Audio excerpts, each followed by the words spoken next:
götürüp burada Quba Kərəmdə deyirik, Hicranı Kərəmdə deyirik, kimin ağlında ne kalsa, burada ne okuyacak tarafından arz eyliyə xoşbaxt olur.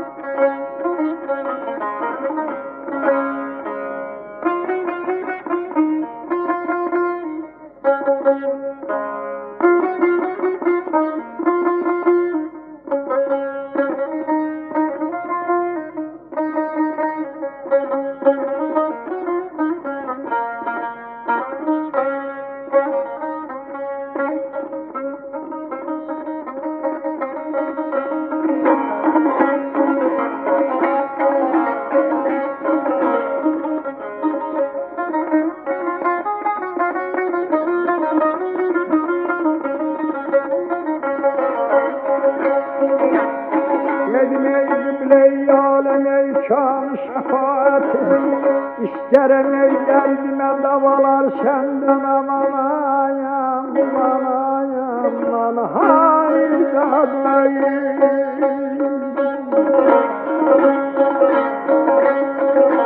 Şoğlan ey istedim ey böyle senden güzel, başalım ey ormana geçalar senden.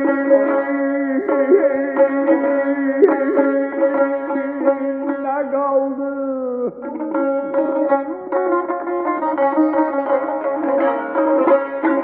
Neyle oldu, neyle kaldı?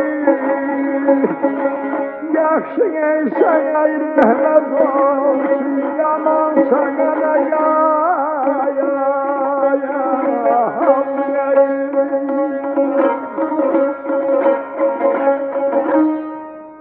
Ey qiblə-i aləm, şanı şəfaət, istərəm dərdimə davalar səndən. Çoxları istəyibdir səndən nicat, baxş olub onlara ətalar səndən. Oğul amin dedi, amin olsun, babacan amin olsun.